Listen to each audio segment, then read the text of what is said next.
Mga kababayan, Assalamualaikum warahmatullahi wabarakatuh. Madayaw ug maayong gabi kaninyong tanan. Magandang gabi sa inyong lahat. Una na sa lahat, ialay natin ang pasasalamat sa Diyos para sa araw na ito. Pangalawang pagpapasalamat ay sa inyong lahat na nasa ilalim ng ulan, gutom, walang ayuda,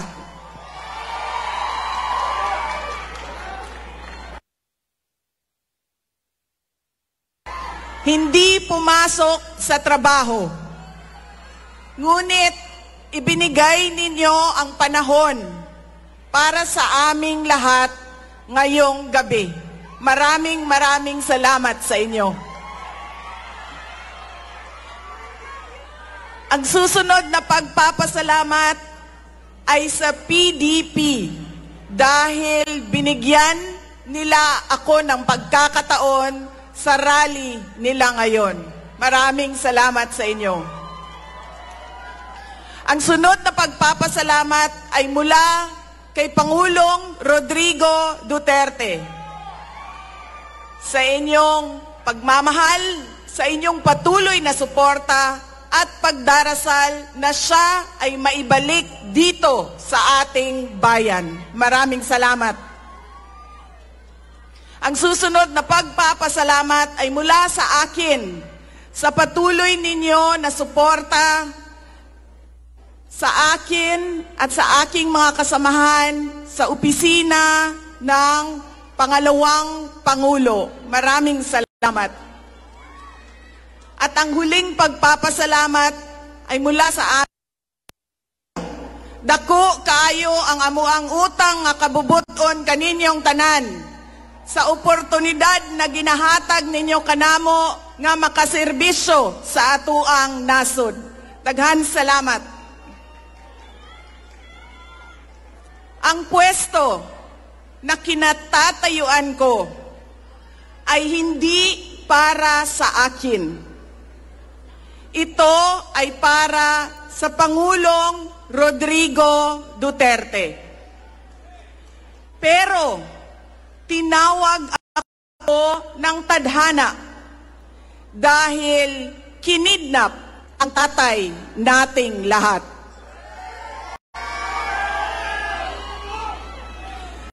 Sa pagkakataong ito, nakatayo ako sa entablado at humaharap sa inyo, hindi bilang kandidato. Ako si Inday Sara, isang botanteng nagmamahal sa ating bayan at natatakot para sa ating kinabukasan. Mga kaigsuunan ko, iniibig ko ang Pilipinas.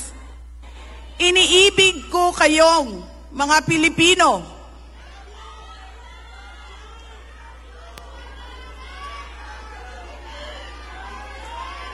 I love you too.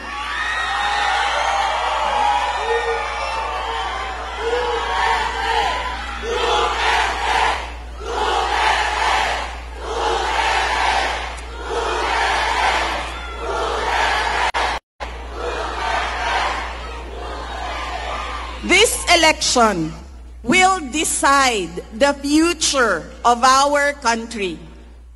Ang boto ninyo ang magbibigay katiyakan kung maituloy ang pagbabago o tuloy-tuloy na lang tayo sa kapahamakan.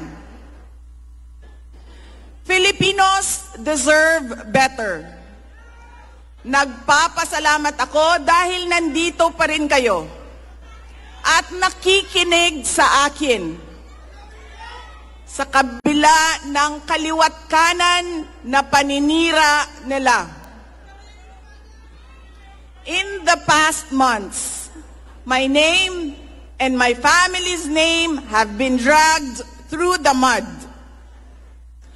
I have repeatedly said it before, and I will say it again now. I am not the problem of this country.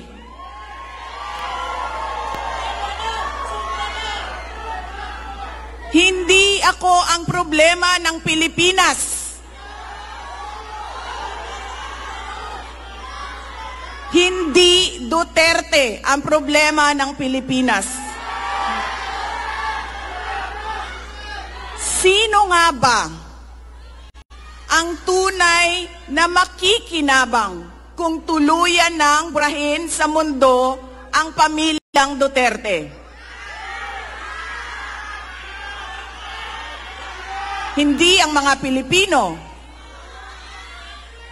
Lalo nang hindi makikinabang ang mga biktima sa krimen, mga walang trabaho, mga naghihirap, o maging ang mga nagugutom.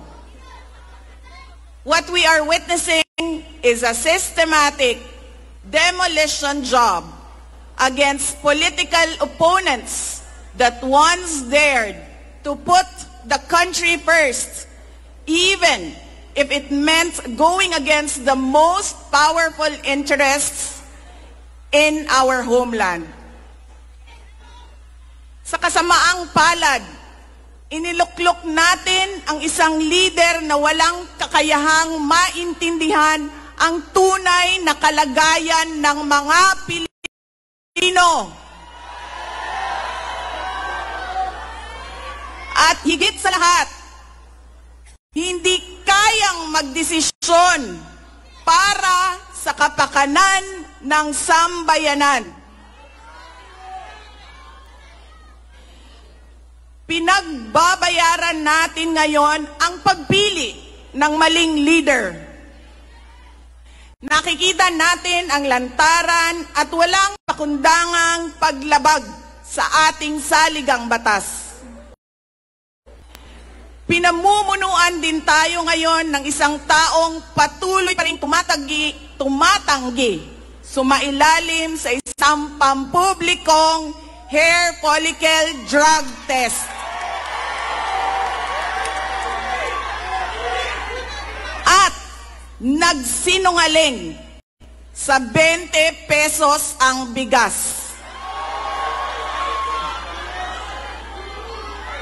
Ang masakit pa, nakuha nilang kidnapin ang dating Pangulo at dali-dalian nilang itinapon sa ibang bansa upang litisin ng mga dayuhan. Ngunit, higit pa sa mga kabiguang ito ay isang mas malalim na pambabastos at panghiinsulto sa ating mga Pilipino.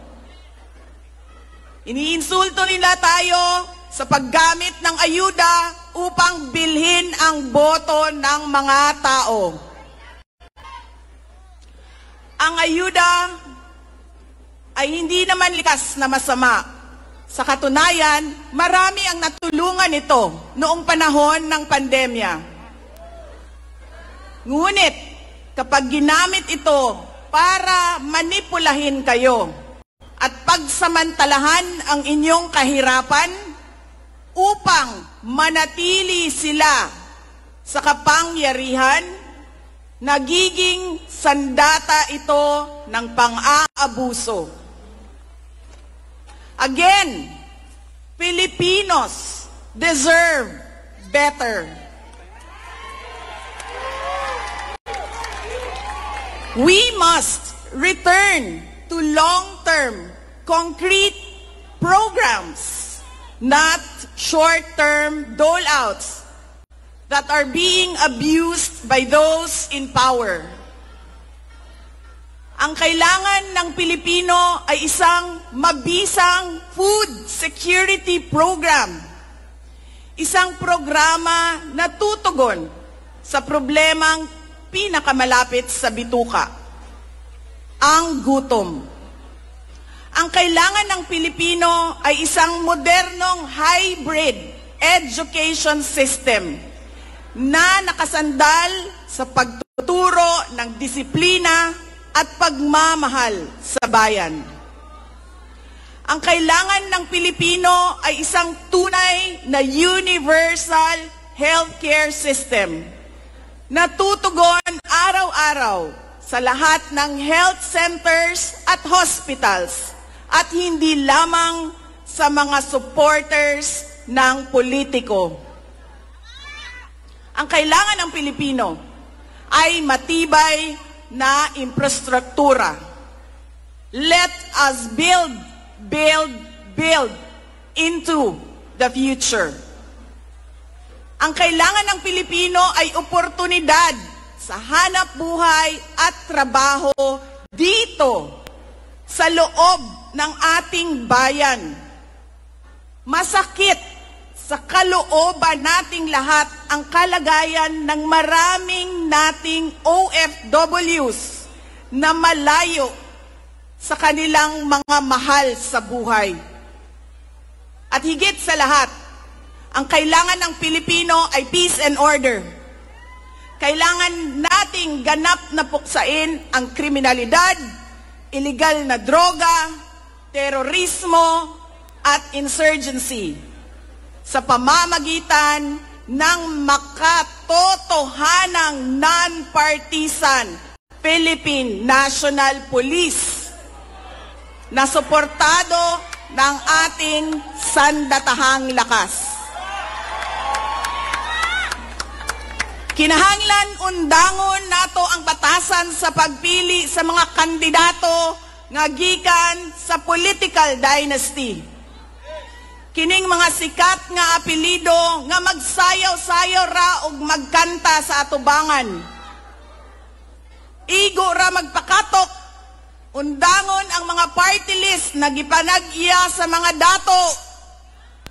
Undangon ang mali na pagpili sa atong mga opisyales. Undangon ang budol o pagpamakak. Kailangan natin mag-vote straight sa mga taong magtutuloy ng nasimulan ni Pangulong Duterte. Idiretso natin ang boto.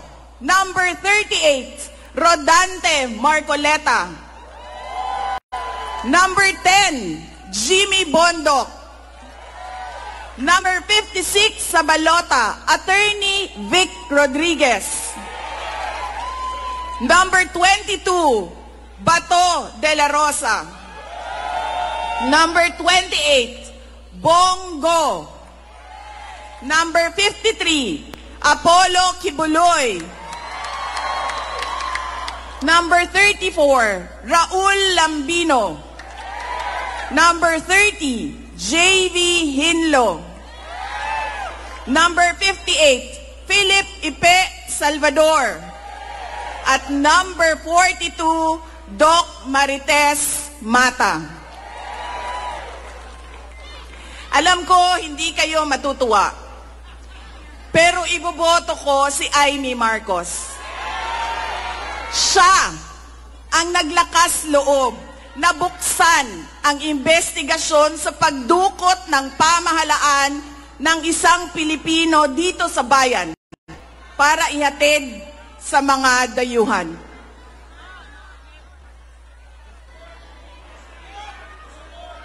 Iboboto ko rin si Camille Villar dahil sa kanyang karanasan bilang mambabatas sa House of Representatives na makakatulong sa isang tunay na pagbabago sa Senado. Hindi ako mapapagod na sabihin ito. We Filipinos deserve better. Tunay na kapayapaan at kaunlaran na hindi lamang para sa iilang politiko at mayayaman. Kaya sa May 12, kailangan natin maging mapagmatyag. May mga ulat at bulong-bulungan na may mga kumikilos na sa iba't ibang parte ng ating bansa. Mga babala na maaaring nagsisimula na ang malawakang dayaan sa halalan ng alyansa. Ang binuong alyansa ay isang mapanganib na pagsasanib puwersa ng isang administrasyong walang kakayahan, mga elitistang liberal, at mga tinaguriang makabayan na ang tunay na hangarin ay manatiling mahirap ang taong bayan. Isang alyansa na handang ibalik tayo sa kadiliman ng narco-politics, sa bangungot ng Typhoon Yolanda, kung saan ang mga Pilipino ay iniwan sa ulan, sa gutom, at sa kawalang malasakit. Ito ang alyansang muli nais nating alipinin gamit ang kahirapan, kasinungalingan at kapangyarihan. Sa May 12, bumoto tayo ng may buong dangal. Bumoto tayo ng may tapang. Let us show the world that no amount of vote buying or cheating can suppress the fury burning in our hearts. Time and again, you have heard me say, God save the Philippines. Ngayong Lunes, bumoto tayo ng diretso. And let us all save the Philippines. Ako si Inday Sara Duterte, isang botante. Syukran. Itataas na po. Tawagin na natin ang ating Duterte upang iangat ang kanilang kamay ng ating minamahal na Vice Presidente. Numero 10, Jimmy Bondoc. Numero 22, Bato de la Rosa. Numero 28, Senator Bongo. Numero 30, J.V. Hilo. Número 34, Raúl Lambino. Número 38, Rodante Marcoleta. Número 53, Pastor Apollo Kibuloy. Número 56, Attorney Vic Rodriguez. Número 58, 58, nag-isang Philip Salvador. At número 42, Doc Richard Mata. Kasama ang ating PDP Laban Duterte! SRB Senator Robin Padilla. PDP Laban, PDP Laban Street, PDP Laban Street. Duterte! Duterte! Duterte! Duterte! Duterte! Nakikiusap po ako, i-on po natin ang mga flashlight natin dahil kakantahin natin ngayon ang Pilipinas, Duterte pa rin!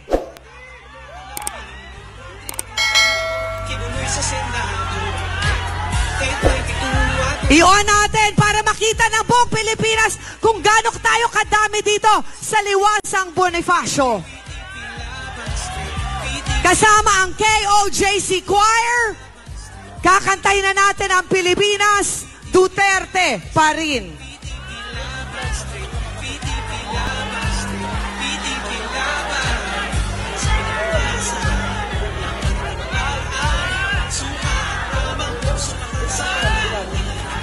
Duterte! Duterte! Duterte! Duterte! Duterte! Duterte! Duterte! PDP Laban Street, PDP Laban. Bumili ka na ng suka, linisin ng tanso, ibalik sa bayan ng Baliro.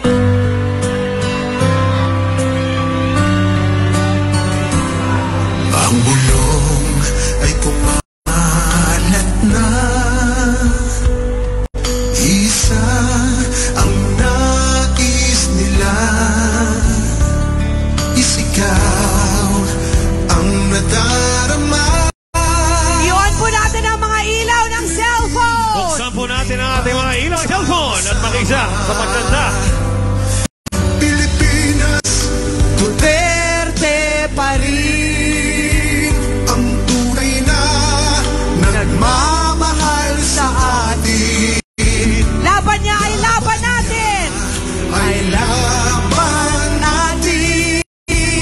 Pilipinas, Duterte pa rin. Duterte pa rin.